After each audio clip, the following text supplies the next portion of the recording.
심리학 용어 중에 대상관계론이란 말이 있습니다.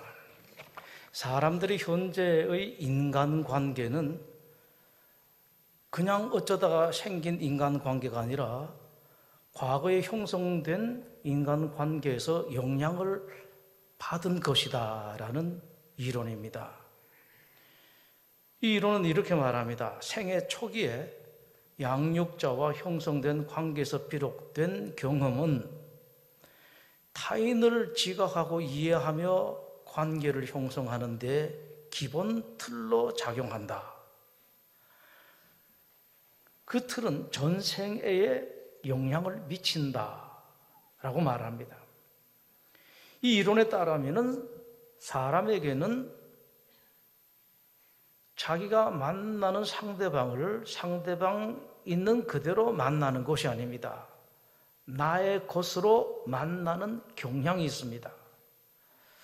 이 경향은 모든 사람들에게 어느 정도 있습니다.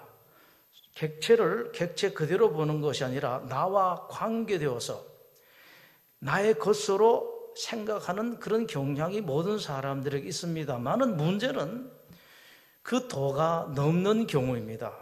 그렇게 되면은 만나는 대상을 하나의 귀한 인격체로 보는 것이 아니라 나의 꿈과 나의 환상을 실현시키는 또 다른 자기로 본다라는 말씀입니다.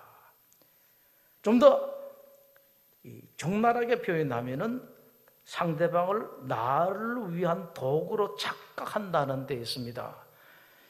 이것을 학문적인 말로는 자기적 대상이라고 말합니다. 예를 들면은 결혼 상대방입니다. 여러분, 특별히 여러분들 가운데 아직 미혼인 분들은 잘 들으시기를 바랍니다. 결혼은 이타적인 결혼일 때에 행복합니다. 이기적인 결혼, 즉 결혼 상대방을 나의 필요를 채워줄 사람으로 착각할 때에 그 결혼은 불행한 결혼이 됩니다. 부모와 자식과의 관계에 있어서도 이런 일이 자주 발생합니다. 부모가 자기 자녀를 하나의 독립된 인격체로 보지 않고 자기의 연장으로 보는 경우가 있습니다. 또 하나의 나로 착각하는 경향이 있습니다. 내가 이루지 못한 꿈을 저 아들을 통해서 저 딸을 통해서 이루게 하겠다. 그래서 그 자녀의 목표에 대해서 생각할 때에 저 자녀에게 제일 좋은 목표, 저 아이가 바라는 것을 목표로 하지는 않습니다. 부모가 그 아이에 대해서 바라는 바, 그것을 목표로 합니다. 또 그런 부모들은 과거 내가 받지 못한 것을 자녀에게 쏟아부으려고 합니다. 얼른 보면 참 좋습니다만 대단한 문제가 있습니다. 자녀의 독립된 인격체가 없습니다. 그저 내가 원하는 대로, 내가 바라는 대로 해줍니다. 이것 해줍니다. 저것 해줍니다. 그러나 그 실상 그 자녀가 원하는 바가 아니에요. 부모가 좋아서 해주는 것입니다. 과잉보가 일어나죠. 이런 착각의 결과는 부모와 자녀 모두에게 불행만 불러옵니다. 자녀는 자신감을 상실하게 되고 자존감이 없는 인생이 됩니다. 그렇게 부모로부터 많은 도움을 받고 많은 사랑을 받고 실제로 많은 것을 혜택을 받았는데 자신감을 상실하고 자존감이 없게 되고 결국은 부모를 떠나게 됩니다. 부모는 배신감을 가지게 돼요. 이런 사람들 자식은 반드시 떠나기 때문에 그때가 되면 내가 어떻게 해줬는데 이것만 남아있습니다. 그리고 상실감이 생겨납니다. 오래전의 일입니다만은 연세 드신 부인 한 분이 찾아왔습니다. 모든 사람들이 다 부러워하는 사람입니다. 재산도 상당하고 특히 자식을 잘 길렀습니다. 좋은 대학 최고의 학과를 나왔고 직장을 잘 얻었습니다. 돈도 많이 있습니다. 거기다가 소위 대단한 사람을 아내로 얻었습니다. 모든 사람들이 부러워하는데 이분이 찾아와서 펑펑 우는 것은 모든 사람들이 내가 참 복 있는 사람으로 생각합니다. 나는 그렇지가 못하다라는 겁니다. 모든 사람들이 내 아들 그리고 내 며느리 그렇게 자랑스럽게 생각하는지 몰라도 실은 그렇지 못하다라는 것입니다. 자기가 어떻게 키웠는데, 어떻게 대학을 보냈는데, 어떻게 공부를 시켰는데 지금 그 아이가 자기 품을 떠나고 있다는 겁니다. 당연한 결과예요. 이 착각 때문에 생긴 불행한 가정이, 불행한 부부가 참 많습니다. 잘못 알은 거예요. 자기 아내, 어떤 아내로 생각한, 남편을 어떤 남편으로 생각한 것, 잘못 생각한 것 사람들이 많습니다. 이 착각 때문에 울고 있는 아들이 많고 딸이 많고 남에게 보이지 않으면서 눈물 흘리는 부모가 상당히 많습니다. 착각하면 안 됩니다, 여러분. 착각을 해도 괜찮은 착각을 하면은 괜찮습니다만은 해서는 안 될 착각을 하면은 모두가 불행해집니다. 이스라엘과 전쟁에서 대성을 거둔 블레셋이 승리의 환희 대신 죽음의 공포, 비극의 도가니에 빠졌습니다. 그 원인 또한 착각 때문에 일어난 것이었습니다. 블레셋이 이스라엘과 전쟁에서 대승했습니다. 전쟁에서 승리하기까지는 좋았습니다만 블레셋 지도자들이 크게 실패합니다. 그것은 이스라엘과 전쟁에서 자기들의 신이 이스라엘의 신 하나님을 이겼다고 착각한 것입니다. 그 생각으로 전쟁에게 이기고 난 뒤에 무엇보다도 먼저 한 것이 이스라엘의 법궤를 전리품으로 빼앗아 갔습니다.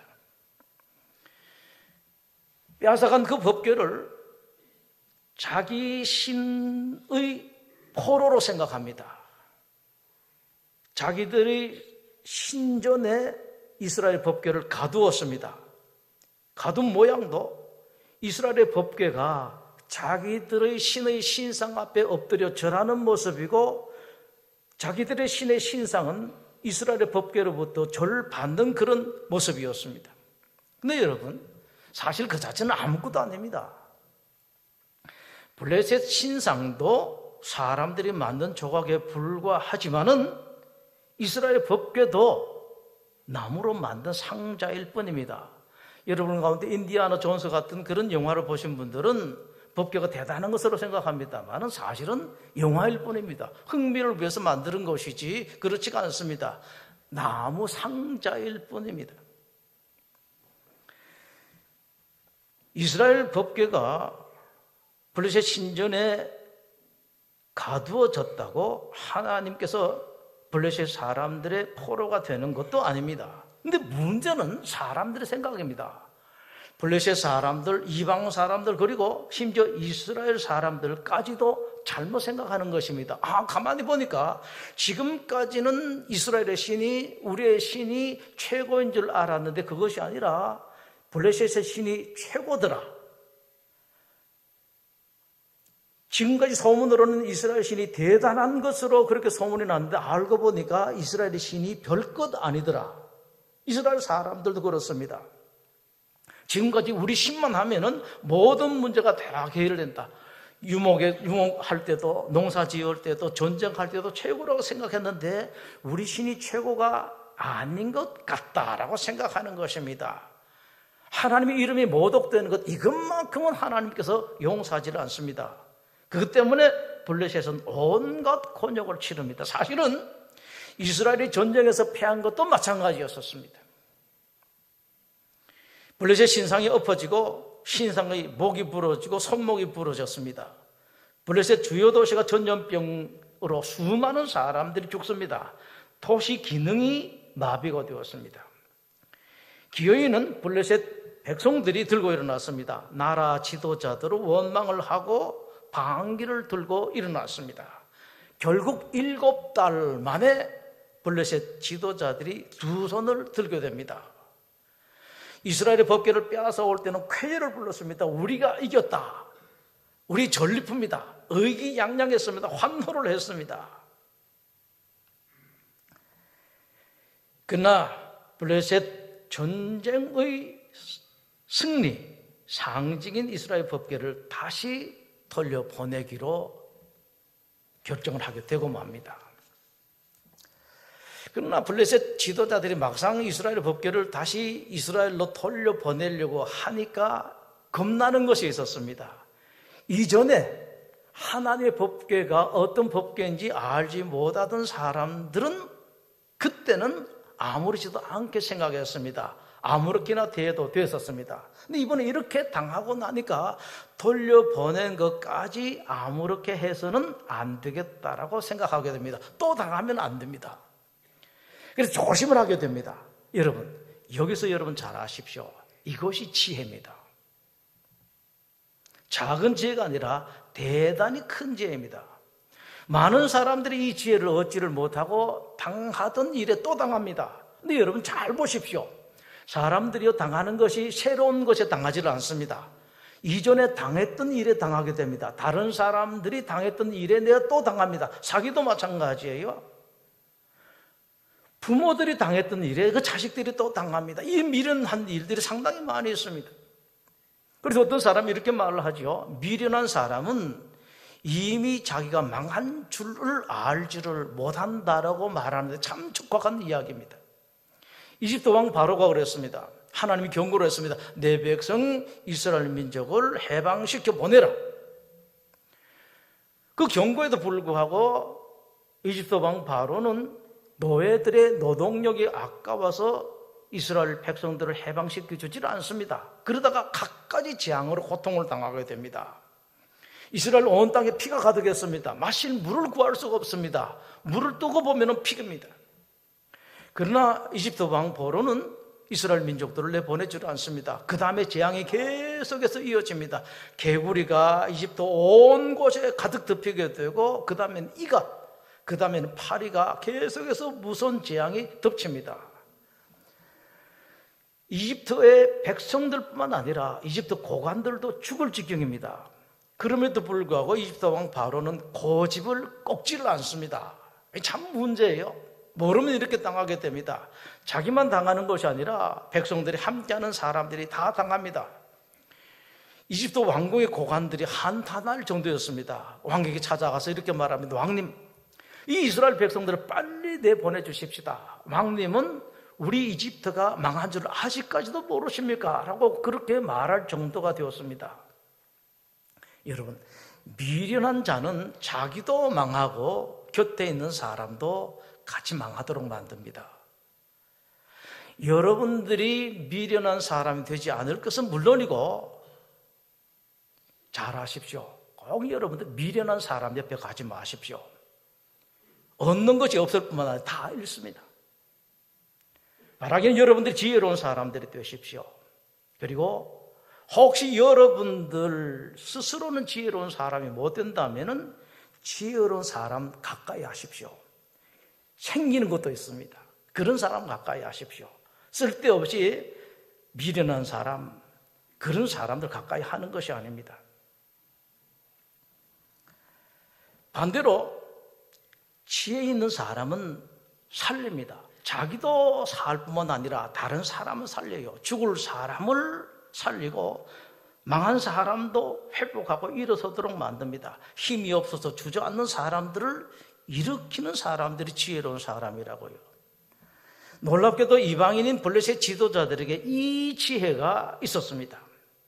하나님 법궤 때문에 몇 번 당했습니다. 당했더니만 회의를 해요.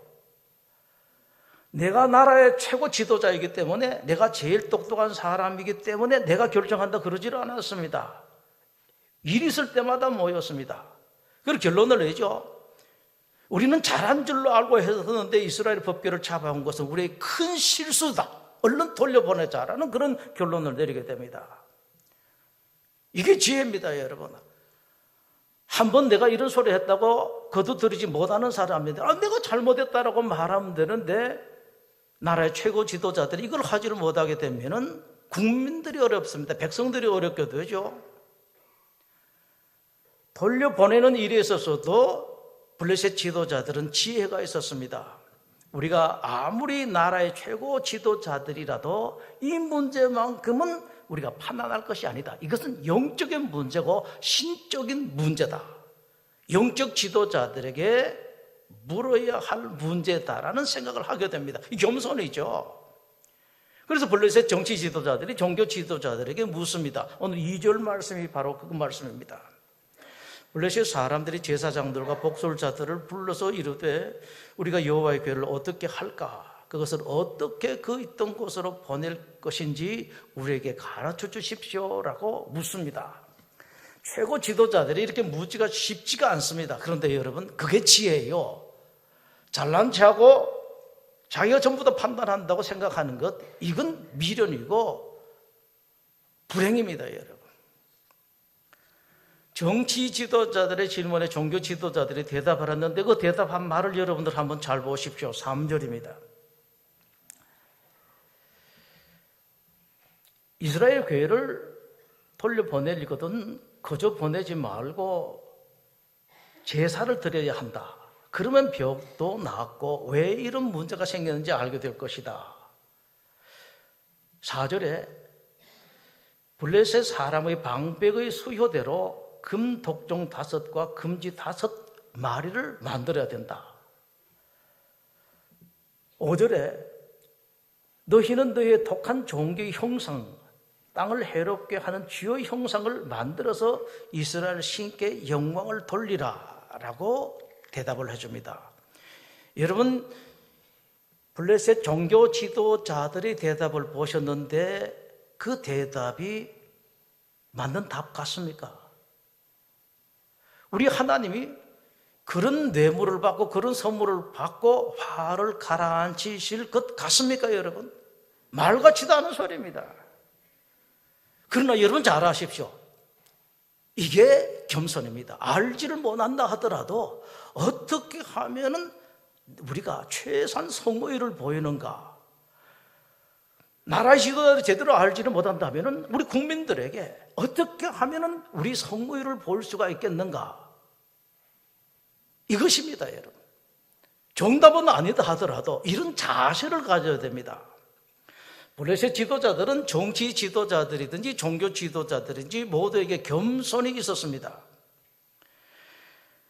나라에 큰일이 있을 때마다 모여서 의논했습니다. 내가 최고이기 때문에 내가 결정한다. 내가 똑똑한 사람이기 때문에 내가 결정한다. 그러지를 않았습니다. 이걸 몰라서 어려움을 겪는 일들이 지금 우리 주변에도 있는 것을 여러분들이 현금 언론들을 통해서 보시고 있을 것입니다. 그 지도자들은 백성들의 말을 들을 줄 알았습니다. 전염병으로 고통당하는 백성들이 전염병의 원인을 이건 이스라엘의 신 때문이다 라고 그렇게 말합니다. 이스라엘의 지도자들은 이 말만큼 믿고 싶지가 않습니다. 그 말을 받아들이게 되면 자기들의 잘못을 그대로 인정하는 것이거든요. 자, 여러분, 그러나 그럼에도 불구하고 블레셋 지도자들은 고집 부리지를 않았습니다. 내 말이 옳다, 우리 결정이 옳다라고, 우리가 한 일이 잘한 것이라고 그렇게 고집 부리지를 않았습니다. 그렇다면은 아스돗에 있는 이스라엘 법궤를 가드로 옮기자. 이게 겸손이 일단은 그렇습니다. 거기도 물론 실패했습니다만은 그 다음에 가드 사람들이 또 죽겠다. 이것 이스라엘 법궤 때문에 그렇다. 빨리 옮겨서 하려고 하니까 그러냐고. 그러면 이번에 또 다른 데로 옮기자. 이번에는 가드에서 에크론이라는 쪽으로 옮기게 됩니다. 이게 겸손입니다, 여러분. 다른 게 아닙니다. 우리는 답을 알지를 못해요. 답은 하나님께만 있습니다. 겸손한 사람에게 하나님이 이 은혜를 주십니다. 기독교는 그리고 겸손입니다. 이번에는 세 번째 성인 에크론 사람들이 다 들고 일어났습니다. 절대로 이스라엘의 교회를 우리 성에는 들어오지 못하게 한다. 거세게 반발을 합니다. 그랬더니만 이번에는 이 블레셋 지도자들이 모여서 회의를 하는데 그렇게 쾌재를 부르면서 우리가 잘한 일이라고 빼앗아왔던 이스라엘의 법궤를 이스라엘을 다시 돌려보내는 돌이킴이라는 겸손이 있었습니다. 돌려보내자. 우리가 잘못했다. 우리 때문에 이 백성들이 고통을 당하니까 우리가 잘못했다. 돌려보냅니다. 이거 쉽지가 않습니다, 여러분.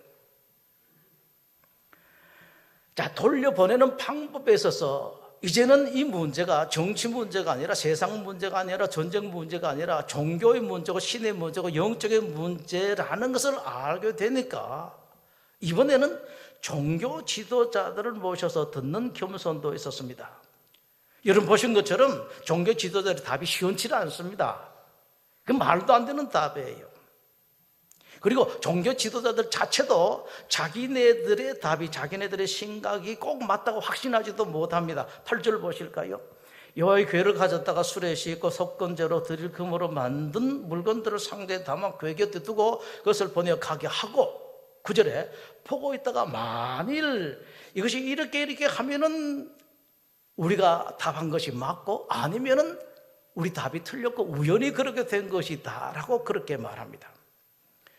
자, 블레셋 정치 지도자들이 이것은 알 수가 있었을 것입니다. 우리 종교 지도자들이 잘난 척 하는데 이렇게 똑똑한 사람들이 되지를 못한다. 바른 대답을 안 줄 수다 충분히 있다. 그동안 하는 일들을 보며 그럼에도 불구하고 그런 종교 지도자들에게 물었다는 사실, 이게 대단히 중요합니다, 여러분. 종교 지도자들에게도 겸손이 있었습니다. 여러분 아시는 것처럼 통상 종교인들은 누구든지 간에 지도자들은 물론이고 일반 종교인들까지도 내 신이 최고라고 생각합니다. 남의 신은 잘 인정하지 않습니다. 그런데 블레셋 종교 지도자들은 남의 신인 이스라엘의 신 하나님을 인정을 했습니다. 그리고 이스라엘의 신에 대한 예의까지 갖춘 겸손했었습니다. 6절입니다. 애굽인과 바로가 그들의 마음을 완악하게 한 것 같이 어찌하여 너희가 마음을 완악하게 하겠느냐? 그가 그들 중에서 재앙을 내린 후에 그들이 백성을 가게 함으로 백성이 떠나지 아니하였느냐? 그러므로 새 수레를 하나만, 아무 수레든지 다 됩니다만은 새 수레를 만들려고 하죠. 그 다음에 멍에를 메어보지 아니하는 저소 2마리를 준비해라. 깨끗한 것, 예의를 갖춰야지. 어디 쓰다가 한 것, 이런 수레가 아니라 여기저기 돌아다니던 그런 소가 아니라 이런 깨끗한 소를 보내야 된다라는 그런 예의가 있었습니다. 이게 겸손입니다, 여러분. 이방나라 블레셋, 그 이방이 하나님 나라인 이스라엘의 전쟁에서 크게 이겼습니다. 그러나 나라의 지도자들의 실수 때문에 백성들이 큰 환난과 고통에 빠졌습니다. 그럼에도 불구하고 블레셋 지도자들이 이 겸손 때문에 그 환난과 고통은 빠른 시간에 수습이 되었습니다. 7달 만이었습니다. 자, 여러분 우리나라를 돌아옵니다. 세월호 2년이 지났죠. 또 다른 문제 여전히 많이 남아 있습니다. 왜 이런 문제들 해결이 안 납니까? 어떤 것이 답이 아닙니다, 여러분. 이런 지혜가 있어야 됩니다. 나라의 지도자들에게 이런 지혜가 있어야 돼요. 바라기는 여러분들이 가정을 섬기면서 혹은 여러분들 회사를 경영하시면서 이런 지혜가 있는 사람들이 되기를 바랍니다. 또 당하고 그 한 번 어려움을 당했는데 그걸 몇 년이나 우려먹고 당하고 또 당하는 그런 일들을 하지 말고 그 미련을 떨쳐야 됩니다. 지혜롭게 살아야 됩니다. 이방인인 블레셋이 이런 지혜를 가졌습니다. 이런 이방인 블레셋에 비해서 하나님의 나라라고 하는 이스라엘은 참패를 당하고 그것으로 끝난 것이 아니라 나라가 자꾸 더 주저앉습니다, 여러분. 어떻게 해서 이런 문제가 생겨났습니까? 소위 하나님 모시고 있다는 사람들이요, 그것은 이스라엘 지도자들에게 꼭 있어야 할 최소한의 것이 없었기 때문입니다. 이쯤 되면은 이스라엘 지도자들에게 신앙 요구하는 것은 사치입니다. 무리입니다. 신앙 요구할 정도가 안 됩니다. 최소한의 겸손이 없었습니다. 지도자들의 큰 덕목인데 이것이 없었기 때문에 그랬었습니다. 이스라엘의 지도자들은 저들에게 대제사장이 있었습니다만은 저들의 말에 의하면은 대제사장이 있긴 한데 그분에게 물으면 되기는 한데 그 어른에게는 이런 문제가 있어서 못 묻겠다라는 겁니다. 참 잘난 사람들이죠. 자기들만 똑똑합니다. 어른이 없습니다. 젊은 제사장들이 있었습니다만은 저 젊은 제사장들은 이런 문제 때문에 도저히 우리가 이런 물을 만한 인격이 되지 못한다. 또 못 묻습니다. 자기들 위에 없습니다. 똑 부러진 사무엘이 있었습니다. 성경 사무엘의 말씀이 단 한마디도 아닌 말씀이 없었다라고 말씀합니다. 땅에 떨어지는 말씀이 한마디도 없었습니다. 이스라엘 모든 사람들이 사무엘의 말씀은 모두 다가 하나님의 말씀이라는 데에 공의 동의를 했었습니다. 이스라엘 지도자들도 알았습니다. 그럼에도 불구하고 이스라엘의 지도자들은 사무엘에게 물을 생각조차 하지도 않습니다. 그것은 교만이에요. 우리가 최고다라는 겁니다. 우리 위에 어른을 모실 수가 없다라는 것입니다. 오늘 사무엘상 6장의 이 본문은 하나님의 한탄입니다, 여러분. 이방인들이라도 이런 지혜를 가졌는데 내 백성인 이스라엘은 이 지혜를 가지지 못해서 이 고통을 당하는구나. 모든 백성들로 하여금 고통을 당하게 하고 환난을 당하게 하고 나라가 망하게 하는구나. 하나님 한탄이십니다. 예수님께서 이 한탄을 하신 적이 많습니다. 누가복음 4장에서 예수님께서 이 말씀을 하셨습니다. 내가 참으로 너에게 이르노니 엘리야 시대에 하늘이 3년 6개월간 다시어 온 땅에 큰 흉년이 들었을 때에 이스라엘에 많은 과부가 있었으되 엘리야가 그중 한 사람에게도 보내심을 받지 않고 오직 시돈 땅에 있는 사렙다 이방 땅의 과부에게 뿐이었다. 많은 이스라엘의 과부가 있었는데 아무도 하나님의 은혜를 받지를 못하고 이방 여자 한 사람만 하나님의 은혜를 받았습니다. 자기도 살고 자식도 살 수가 있었습니다. 또 이렇게 말씀을 하셨습니다. 또 선지자 엘리사 때에 이스라엘에 많은 나병 환자가 있었어도 그 중에 한 사람도 깨끗함을 얻지 못하고 오직 수리아 사람, 이방 사람이죠, 나만 뿐이었느니라고 말씀합니다. 이방 사람들도 하나님을 찾아가지고 하나님을 믿고 하나님을 경외함으로 말미암아 이런 복을 받고 이런 선물을 받았는데 하나님 나라라고 하는 이스라엘 사람들은 이런 복을 받지 못했다. 하나님은 한탄이십니다. 예수님께서 한 마리 들어가셨을 때에 나병 환자 10명이 예수님께 와서 간절하게 부탁을 드립니다. 선생님, 우리를 불쌍히 여기시고 치료해 주십시오. 예수님 치료해 주십니다. 자, 치료되었으니까 가서 제사장들에게 보이고 이제는 우리가 나병 환자가 아닙니다 라는 것을 증명을 받아라라고 보냈습니다. 10사람이 다 나왔습니다. 근데 갔는데 한 사람만 돌아왔습니다. 와서 하나님께서 이렇게 내 병을 치료해 주셨습니다. 나는 이제 나았습니다. 나는 이제 완전한 사람입니다. 더 이상 나는 문둥병자가 아닙니다라고 하나님께 영광을 돌렸습니다. 그것을 보시고 예수님께서 이 말씀을 하십니다. 10사람이 다 깨끗함을 받지 아니하였느냐? 그 9은 어디 있느냐? 하나님을 아버지로 모시고 사는 유대인들, 나병 환자들, 나은 사람들은 다 어디 갔느냐? 이 이방인 사마리아 사람, 유대인이 아닌 이 사마리아 사람 이외에는 하나님께 영광을 돌려온 사람이 없느냐라고 한탄을 하십니다. 그리고서는 예수님께서 사마리아 사람 한 사람에게 구원을 베풀어 주셨습니다. 여러분, 나병 나은 것, 건강 문제가 좀 해결난 것, 경제 문제가 좀 해결난 것, 이것으로 끝이 아닙니다. 그 사람들은 그 정도의 문제만 해결받고 끝입니다. 경제 문제는요, 다시 또 일어날 수가 있습니다. 병 다시 또 걸릴 수가 있습니다. 문제 또 다시 생길 수가 있습니다. 그 사람들 그것만 받고 나가 떨어졌습니다. 하나님의 백성이라는 유대인들이 그랬습니다만은 이방인이라고 하는 사마리아 사람은 돌아와서 하나님께 영광 돌립니다. 이 사람에게 예수님께서 너가 구원을 받았다라고 말씀하십니다. 병이 치료가 되고 거기다가 구원을 받았습니다. 완전한 구원. 하나님께서 이 사마리아 사람에게 더해주셨습니다. 너무도 답답하셨던 예수님께서 이런 말씀까지 하십니다. 누가복음 16장을 함께 보겠습니다. 누가복음 16장 여러분들이 이 성경 보실 때는 아주 조심해서 보셔야 됩니다. 바른 것을 배워야 되지 잘못된 것을 배우시면 안 됩니다. 자, 예수님께서 말씀을 하십니다. 제자들에게 이르시되 어떤 부자에게 청지기가 있는데 그가 주인의 소유를 낭비한다는 말이 그 주인에게 들린지라. 주인이 그를 불러 이르되 어떻게 이런 짓을 했느냐? 너 해고다. 빨리 일을 정리하라 라고 말합니다. 자, 청지기가 속으로 생각합니다. 주인이 나를 해고시켰으니까 내가 무엇을 할까? 땅 파자니 힘이 없고 빌어먹자니 부끄럽구나. 그러면서 머리에 반짝하는 것이었습니다. 이렇게 하면은 내가 쫓겨나고 난 뒤에 먹고 살 길은 혹시 생길는지 모르겠다. 그러면서 자기 주인에게 빚진 사람들을 부릅니다. 불러서 예를 들면 6절에 당신은 빚 얼마입니까? 기름 100마리입니다 라고 하니까 종이를 내주면서 빨리 여기다가 50이라 써라. 거기 자기가 사인을 해줘요.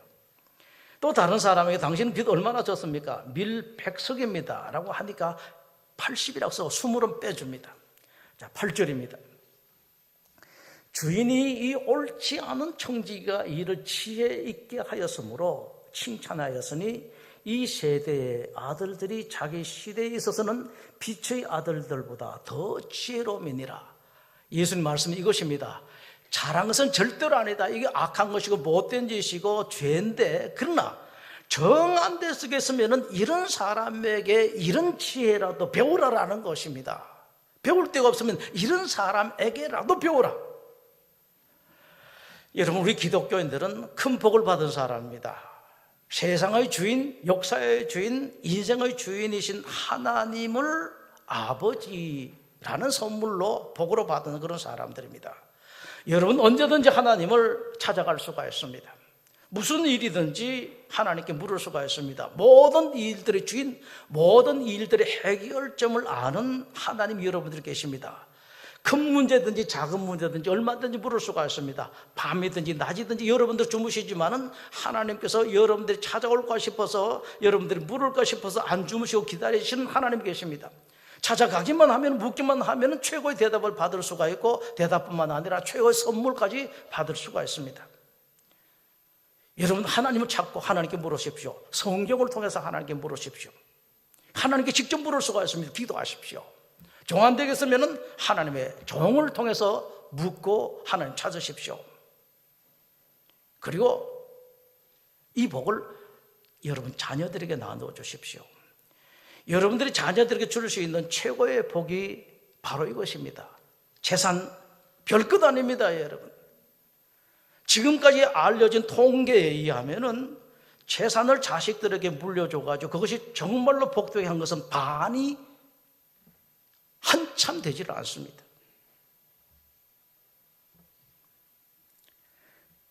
여러분 자녀들에게 하나님을 알게 하십시오. 최고의 지식자, 모든 권능을 가지고 계시고 능을 가지고 계시는 하나님을 알게 하시고, 여러분 자녀들이 때마다 이 일마다 하나님을 찾게 하고 하나님께 묻게 하십시오. 이것이 여러분들이 여러분 자식에게 제일 잘하는 것입니다. 이렇게 할 때에 여러분들이 자식들에게 준 재산이 참된 재산이 될 수가 있고, 여러분 자식들을 위해서 베풀어 주신 모든 은사들이 참된 선물이 될 수가 있습니다. 하나님께서 일이 있을 때마다 이것을 말씀을 하셨습니다. 요거 너희들이 참 복받았는데 자식들에게 가르치라. 이것도 자식들에게 가르치라. 출애굽이라는 어마어마한 선물을 받았을 때 하나님께서 이스라엘 백성들에게 유월절 행사하라고 말씀을 하십니다. 그리고 나중에 자식들이 틀림없이 왜 이런 일을 합니까? 라고 틀림없이 물을 것이다. 묻게 만들어서 물으면 이렇게 대답하라 라고 말씀을 하십니다. 너희는 이후에 너희 자녀들에게 이르기를 이는 여호와의 유월절 제사라. 여호와께서 애굽 사람의 재앙을 내리실 때에 애굽에 있는 이스라엘 자손의 집을 넘어서 우리의 집을 구원하셨느니라. 이 하나님을 알게 하라는 그런 말씀이십니다. 요단강을 건너갔습니다. 하나님께 기념비를 세우라고 말씀을 하십니다. 그것을 보고 자식들이 묻도록 하는 것입니다. 물을 때에 여러분들 이렇게 말하라. 너희는 너희 자손들에게 알게 하여 이르기를 이스라엘이 마른 땅을 밟고 이 요단을 건넜음이라.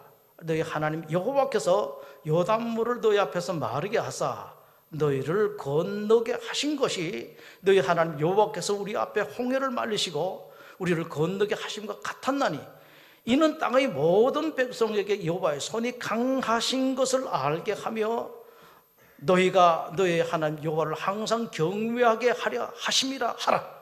지시를 하십니다. 하나님 지시입니다. 여러분 잘 들으시기를 바랍니다. 그리고 왜 이렇게 하나님께서 여러분 아들, 딸에게 가르치라고 당부를 하셨는가 하는 이유를 신명기 6장에서 이렇게 말씀을 하십니다. 이는 우리가 우리 하나님 여호와를 경외하여 항상 복을 누리게 하기 위하심이라 하라. 하나님께서 여러분들이 주시는 말씀이십니다. 기도하겠습니다. 하나님, 정말로 우리 자녀들이 너무 좋습니다. 너무 귀합니다. 우리 아들이 좋고 딸이 좋고 저들의 딸이 아들이 너무너무 좋습니다. 그런데 하나님, 정말로 우리가 어떻게 해야지 내 자식들을 사랑하고 그 자식들의 복을 줄 수 있는지 잘 알지를 못합니다. 여러 사람들이 이렇게 말하고 저 사람들이 이렇게 말하고 이 사람이 이렇게 말합니다만은 다 참된 답 같지가 않습니다. 불변하신 하나님의 진리를 저희들에게 가르쳐 주셨사오매 이 자리에 함께하는 성도들에게 하나님 은혜 베풀어 주시어서 하나님의 이 진리의 말씀을 가슴에 먼저 담고 내가 이 진리의 말씀대로 살게 하며 이 진리를 내 사랑하는 아들, 딸 그리고 그들의 딸, 아들들에게 나누어 저는 정말로 복이 있는 부모들, 복이 있게 하는 그런 부모들이 다 되게 하여 주시옵소서. 예수님 이름으로 기도드립니다. 아멘.